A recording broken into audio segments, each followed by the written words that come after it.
সেই মহাষ্টমীর সন্ধিক্ষণে যে পূজা, যে সময়টায় ভগবান কৃষ্ণ শ্যামাচরণ তার নরলীলা ত্যাগ করে চলে গেছে, এটা একদিক দিয়ে পরম দুঃখের বিষয়, আবার আর একদিক দিয়ে পরম আনন্দের বিষয়। ভগবান তো দেহ ধারণ করেন তার ইচ্ছা, তাই তিনি স্বয়ং ভগবান বলে যিনি ঘোষণা করে গেছেন, সেই শ্যামাচরণ আজকে তিনি এসেছেন। কিন্তু তার যে দেহত্যাগের বিষয় একই সেপ্টেম্বর মাসে, তাই আমার একটা আর্টিকেল লেখা আছে পবিত্র সেপ্টেম্বর ক্রিয়াবানের কাছে। আগামী দিনে তো সবই ক্রিয়াবান হবে, তাই পবিত্র সেপ্টেম্বরকে আমাদের স্বাগতম জানাতেই হবে।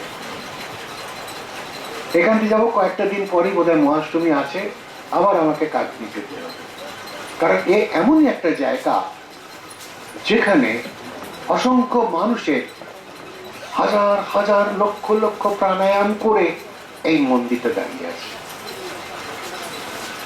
তাই যোগীরাজ বলছেন, ক্রিয়া যে করে আমি তার কাছে থাকি, ক্রিয়াবান আমার বড় প্রিয়, তাকে আমি বড় ভালোবাসি। ঠিক এই ল্যাঙ্গুয়েজ আছে। কাজে তার ভালোবাসা অবশ্য সবার মানুষের উপরই আছেন, কিন্তু বিশেষ করে ক্রিয়াবানের দৃষ্টিতে ক্রিয়া সত্য আর সব মিথ্যা, এই ক্রিয়ার প্রচার করিবে, ক্রিয়ার প্রচারে মন নির্বল হয়।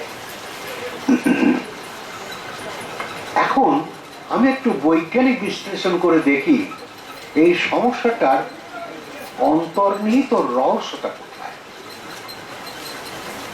আমার মনে হয় এইখানে, তোমাকে ভুল বুঝবেন না, আমি সবসময় সত্য কথা বলি, যেটা সবচেয়ে বড় যোগীরাজকে কেন্দ্র করে যতগুলো উৎসব আছে তার মধ্যে সবচেয়ে বড় উৎসব হচ্ছে এইটা, তার আবির্ভাব।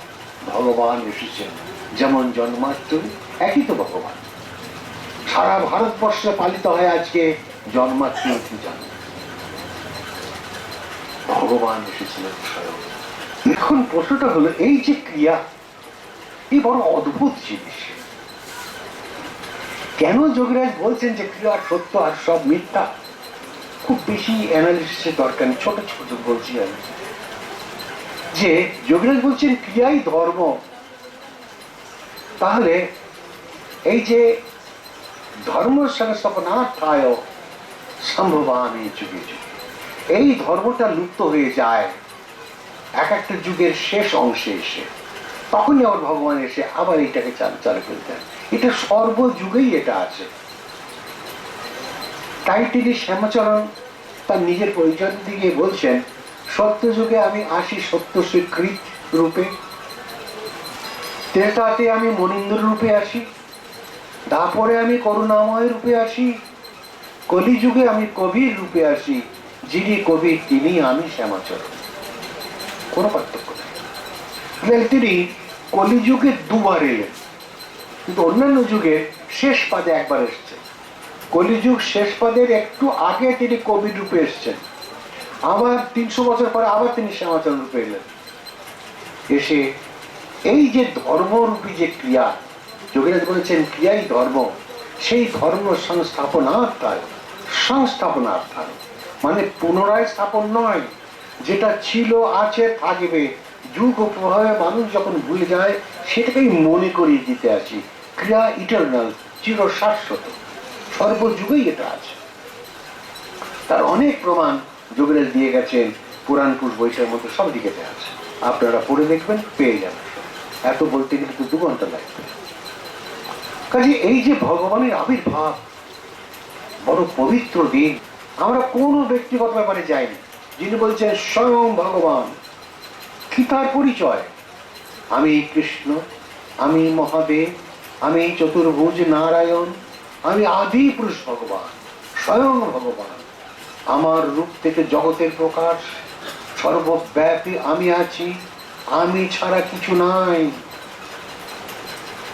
আমি নিরাকার ব্রহ্ম। আমার অনন্ত ক্ষমতা, যা ইচ্ছা তাই করতে পারি। কাজে আমরা জানি তোমার যদি কোনো সমস্যা আসে কোথাও যেতে হবে না,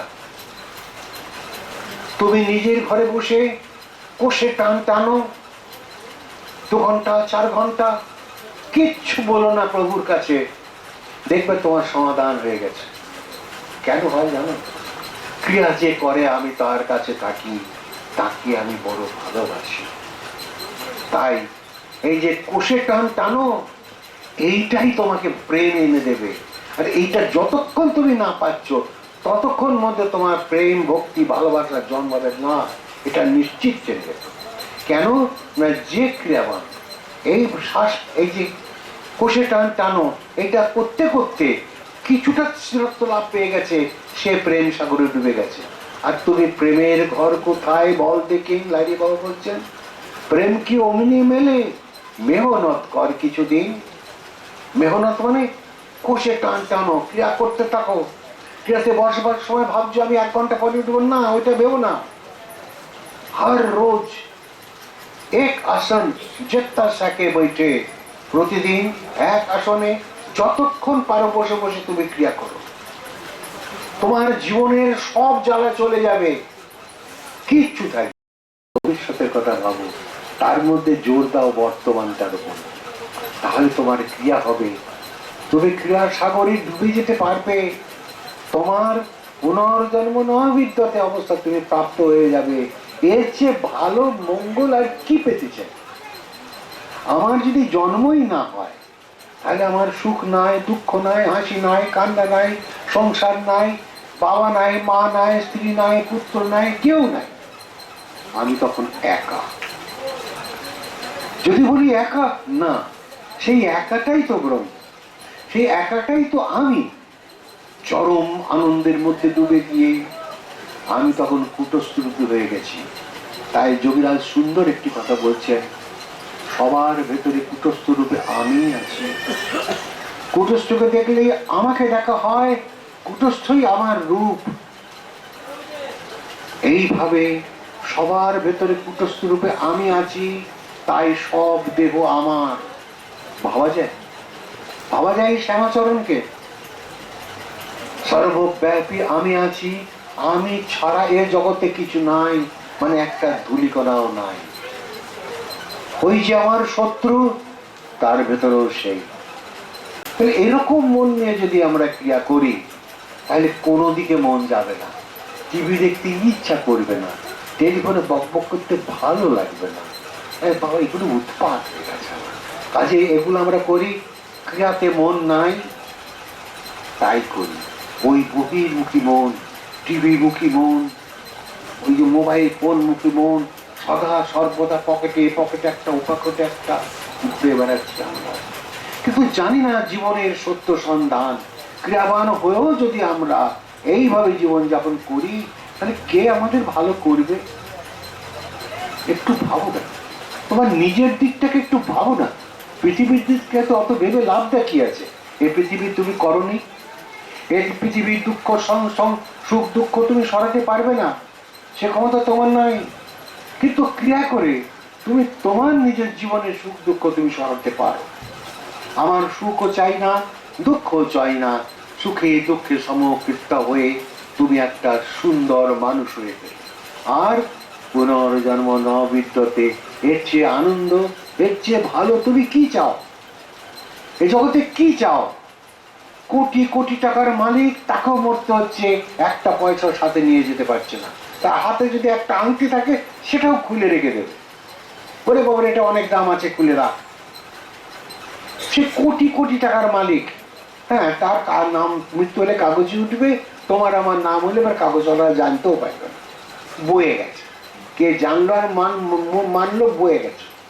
আমার কিছু যায় আসে না, আমি তো মানও চাই না, সম্মানও চাই না, কিছুই চাই না, কেবল প্রভু তোমার চরণ চাই, আর কিচ্ছু। এই পৃথিবীতে এসেছি তোমাকে জানবার জন্য, তোমাকে যেদিন জানতে পারবো সেদিন আমার জীবনের পূর্ণতা প্রাপ্ত হবে, আর আমি কিচ্ছু চাই না। এইরকম ভাবে যদি আমরা জীবন যাপন করতে পারি তাহলে শত সুখও আমাকে তোলা দিতে পারবে না, শত দুঃখেও আমাকে দোলা দিতে পারবে না। চলো, আমি তখন সুখে দুঃখের সমকৃষ্ট।